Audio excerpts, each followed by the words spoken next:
The first story is, entitled to call roadside assistance for help. This question has been on my mind since it happened, and I would love to know if I am the one in the wrong here. As a bit of background, I bought my car almost 7 years ago. From a dealership, when I bought the car, they mentioned things included for life-free car inspections at the dealership's repair shop, and at the time when I called roadside assistance, if I have car trouble. The normal warranty expired due to age of car, so I don't get the free repair checks or oil changes, but I still get free inspections, which I take advantage of, but I rarely called roadside assistance. I think up to this point I only called once. After this problem, I don't know if I was in the wrong, so please let me know.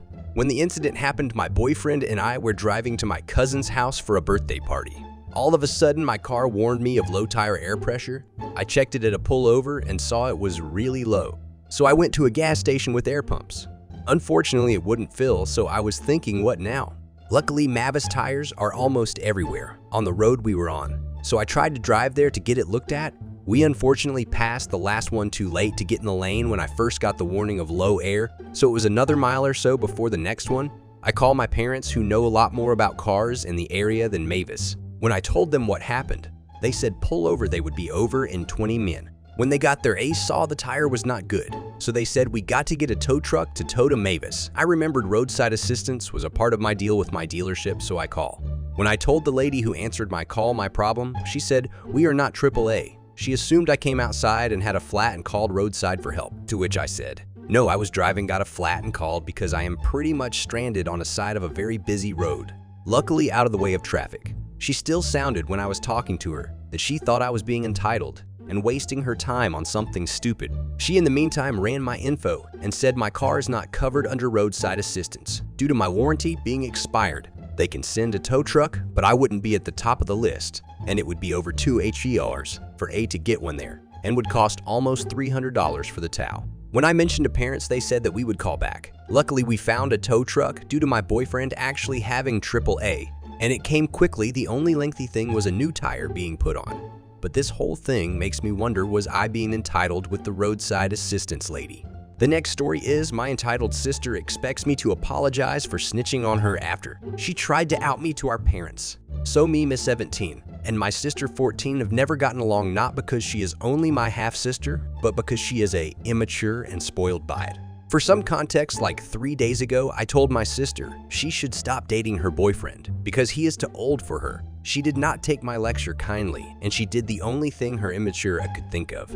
She decided to tell mom and my stepdad that I am gay. She found out that I am gay a few months ago after she bursted in my room when me and my BF were making out, and she's been threatening me that she will tell our parents ever since, thing as they already knew, but I never told her to give her a fake sense of superiority, and ever since she thought she had me at her finger. Well, it seems like my sister finally decided to reveal my secret. So what she thought was about to be a session of my parents yelling at me or something turned into an intervention on her insensitive behavior, as our parents put it. She by about how Jay was the bad guy because I was blackmailing, but I wasn't about to let her get away with trying to ruin my relationship with my parents. So I did the only reasonable thing. I told them about her boyfriend, which mind you is 17 turning 18, and not even 2 months meanwhile. She just turned 14 in June. So you can imagine how angry our parents were when they found out that she was dating a guy over 4 years older than her.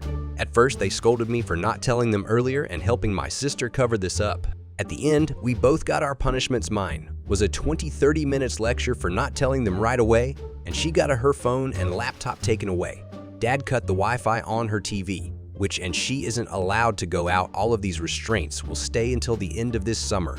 Which honestly, the day after I was met with my sister in my room telling me that she deserves an apology because you faggot ruined the rest of my summer and all my plans. I told my parents what she said, and the punishment was extended till October.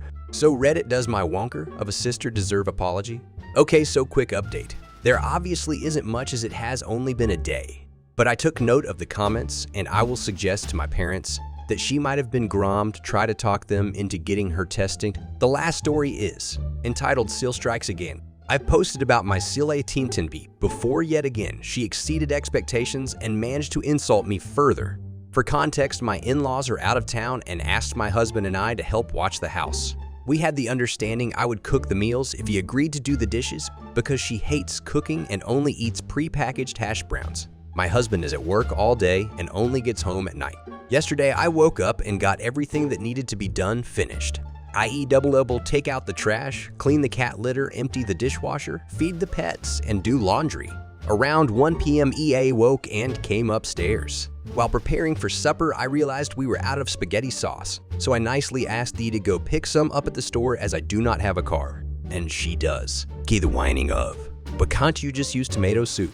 No, I'm not making spaghetti with tomato soup. Then she cried about how she had just woken up and how I haven't even had my coffee yet. I said, okay, sit down, relax, and have your coffee and cereal. Then head to the store. You don't have to go right this minute. She tried to argue more, but I cut her off and said she didn't even have to cook it. I was making it. She finally went an hour later, and when she came back, I asked her exact likes, dietary restrictions for the spaghettis. She's vegetarian.